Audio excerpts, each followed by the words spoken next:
H muke da kasida za mu sanar. Faɗa ta ma'aiki za mu isar wa dukkan musulmai namu kasar. Aliyu Nata da Abdul H muke da kasida za mu sanar. Faɗa ta ma'aiki za mu isar wa dukkan musulmai namu kasar. Aliyu Nata da Abdul H muke da kasida za mu sanar. Faɗa ta ma'aiki za mu isar da awa muka yi don gyara ƙasa. Aliyu Nata da Abdul H suke da kasida za su sanar. Faɗa ta ma'aiki za su isar wa dukkan musulmi namu kasar. Aliyu Nata da Abdul H muke da kasida za mu sanar. Faɗa ta ma'aiki za mu isar da awa muka yi don gyara ƙasa.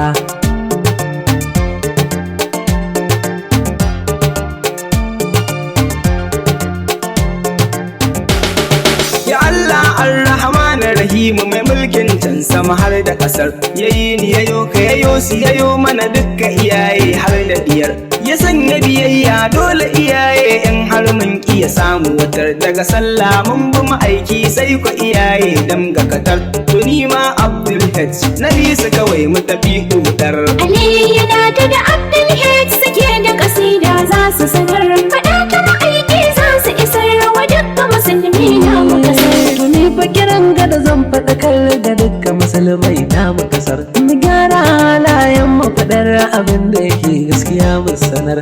Da da uwa da uba daga ne kowa matsayinsa kawai ya tsayar.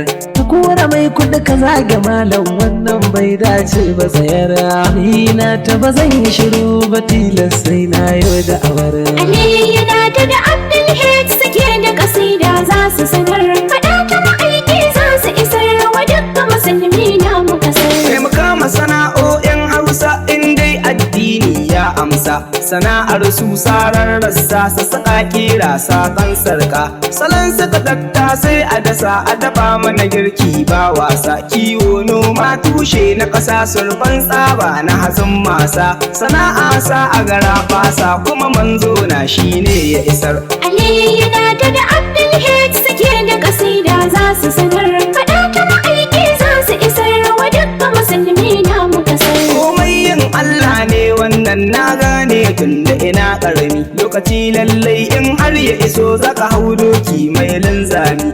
Idan Allah ya azurta ka karka dinga wulakanta ƙarami. Shi mutum na mutane ne ku sani girman kai zai sanya ka gumi. Idan Allah ya nufa zami sai ya kai mu a can sama kai a ƙasar. Aliyu Nata da Abdul H suke da kasida za su sanar. Faɗa ta ma'aiki za su isar wa dukkan musulmi namu kasar. Ina goraye ku yi aure kullum ku ne kwana zaure. Kana da aboki mai mata da kun gama firai tai da dare. Da rana kawai mai abinci ta zo ka siya ko babu kudin tsire. Wanda ba shi da halin yin aure ya azizu ka ba shi ya samu guri. Aure sunna ta annabi ne wannan ya saka ni nake sha'awar. Aliyu Nata da Abdul H suke da kasida za su sanar. Faɗa ta ma'aiki za su isar wa dukkan musulmi namu kasar. Mu daina zaman banza da matasa haƙƙin Allah sai mu fita. Kar ka dogara gwamnati za ta iya maka daina faɗin haka kyale ta. Idan ban da yawan sai ke da yawa baya jin mai ko da lita. Hannu ɗaya bai ɗaukar jin kato ɗau aniya ko mun kanta. Girin duk zafi sanyi rabon ka ba zai yi a zo a kabara. Aliyu Nata da Abdul H suke da kasida za su sanar. Faɗa ta ma'aiki za su isar wa dukkan musulmi namu kasar. Ya ilahu ka bar mu da san manzo ma'aiki annabi mai tausayi. Ka samu cikin bayi na kwarai ka sanya kiran mu a ji shi sarai. Ka sanya zaman lafiya a kasar mu a daina wulakanta mana rai. Ka karkata kawai da kawar da kwaratsan kanka ragar da suke da ɓata gari. Ka haskaka ƙarshen musulmai ajalin mu ka samu na ran mu bai. Aliyu Nata da Abdul H suke da kasida za su sanar. Faɗa ta ma'aiki za su isar wa dukkan musulmi namu kasar. Aliyu Nata da Abdul H muke da kasida za mu sanar. Faɗa ta ma'aiki za mu isar wa dukkan musulmai namu kasar. Aliyu Nata da Abdul H muke da kasida za mu sanar. Faɗa ta ma'aiki za mu isar da awa muka yi don gyara ƙasa.